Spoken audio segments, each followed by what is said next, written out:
વાલાઓ, પ્રભુ ઈસુના નામમાં પ્રેમી સલામ. અને આજે હું તમારી સાથે મારી તમે ટેસ્ટિમની કહો અથવા મારી જર્ની પ્રભુ સાથેની જે છે એના પર વાત કરવા માગું છું. મેં ઘણા સમયથી પ્રભુને શા માટે આ પ્રમાણે બન્યું એ સવાલ પૂછવાનું બંધ કરી દીધું છે, પણ એના બદલે હું પ્રભુને એ સવાલ પૂછું છું કે પ્રભુ, અત્યારે તમે શું કરી રહ્યા છો આ પરિસ્થિતિમાં? અને જ્યારે મેં પ્રભુને સવાલ પૂછ્યો છે કે પ્રભુ, આ તમે આ પરિસ્થિતિમાં શું કરી રહ્યા છો, ત્યારે મને અચૂક જવાબ મળ્યો છે. અને જ્યારે મેં પ્રભુને એવું પૂછ્યું છે કે પ્રભુ, શા માટે મારી સાથે આવું થયું, તો મારી જીવનમાં શા માટે આ પ્રમાણે છે, ત્યારે ઘણીવાર મને જવાબ નથી મળતો. અને આજે સાંજે એ જ પ્રમાણેની હું પ્રાર્થના કરતો હતો, પ્રભુ, તમે અત્યારે આ પરિસ્થિતિઓમાં શું કરી રહ્યા છો? અને જે પ્રભુએ મને સમજાવ્યું, શીખવાડ્યું, એ હું તમારી સાથે શેર કરવા માગું છું. પ્રભુએ મને પિત્તર જે પાણીમાં ડૂબતો હતો એ બનાવ યાદ કરાવ્યો. અને જો તમે એ બનાવ જુઓ તો પિત્તર પાણી પર હોડીમાંથી નીકળીને પાણી પર ચાલવા માંડે છે અને પવન અને તોફાન જોઈને એ ડૂબવા લાગે છે અને પ્રભુને બૂમ પાડે છે અને પ્રભુ તરત હાથ લાંબો કરીને એને પકડી લે છે. હવે જો પ્રભુ એને બચાવવાના હતા તો પ્રભુએ શા માટે એને પાણીમાં ડૂબવા દીધો? ભલે એને બીક લાગી, ભલે એણે તોફાન તરફ જોયું, ભલે એણે મોજા તરફ જોયું, પણ એ ડૂબ્યો શા માટે? કારણ કે પ્રભુ જો એને બચાવવા જ માંગતા હતા, પ્રભુ એને બચાવી લેવાના જ હતા, તો એને ડૂબવા જ શું કરવા દીધો? અને જ્યારે એ બાબત પર હું મનન કરવાનું મેં શરૂ કર્યું ત્યારે મેં જોયું કે બાઇબલની અંદર એક પેટર્ન છે અને એ દ્વારા પ્રભુ મને શીખવાડવા માગે છે અને કદાચ તમને પણ પ્રભુ એ બાબત સમજાવશે.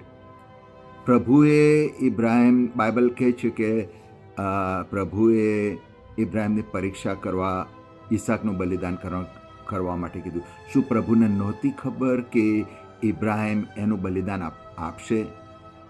કારણ કે પ્રભુ સર્વ જાણનાર પ્રભુ છે.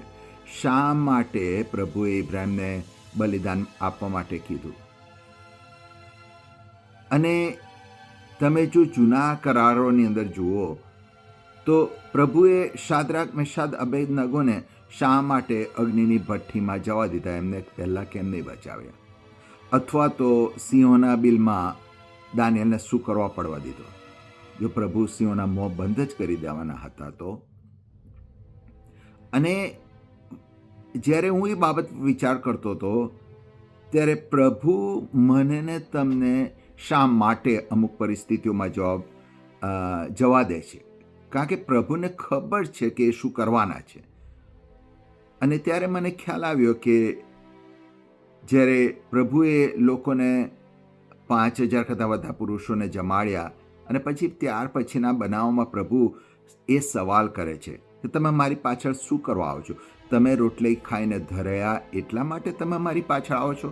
એનો અર્થ બીજા શબ્દોમાં પ્રભુ એવું કહી રહ્યા છે કે તમે ખાલી રોટલીનો ચમત્કાર જોયો અને ખાઈને ધર્યા, તમે મારી ભલાઈનો અનુભવ કર્યો, પણ તમે જે ચમત્કાર જોયા એના લીધે મારી પાછળ ના આવો.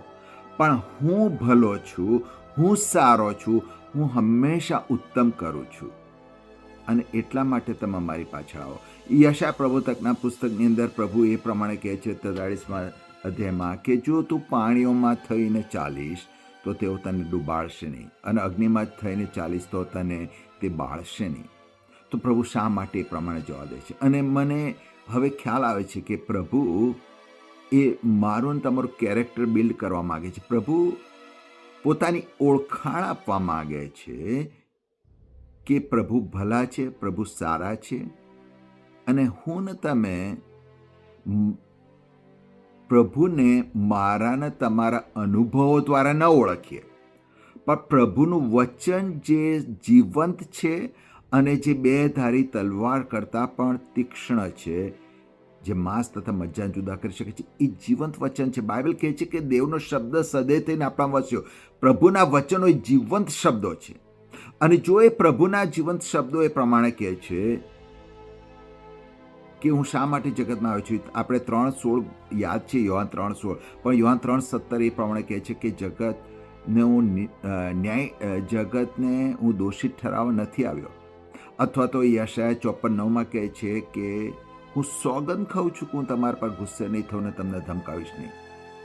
અને એટલા માટે પ્રભુના જે વચનો છે એ વચનોના આધારે આપણે પ્રભુને ઓળખતા થઈએ, નહીં કે મારી તમારી નેચરલ આંખોથી હું ને તમે જોઈએ છે. અને આઈ થિંક કે પ્રભુએ જ્યારે ઇબ્રાહિમને કીધું ઈસાકનું બલિદાન આપ, અથવા શાદ્રાક મેશાકના અબેદનગોને અગ્નિની ભઠ્ઠીમાં જવા દીધા, કે દાનિયેલને સિંહોના બિલમાં પડાવી દીધું, પણ પ્રભુએ સિંહોના મોં બંધ કર્યા. પ્રભુએ અગ્નિને સામર્થ્યને નિર્ણય કર્યું. અને પિત્તરના કિસ્સામાં એને પાણીમાં પડવા દીધો, પણ એને ડૂબવા દીધો નહીં. કારણ કે પ્રભુ એ બનાવો દ્વારા પોતાની ઓળખાણ આપે છે.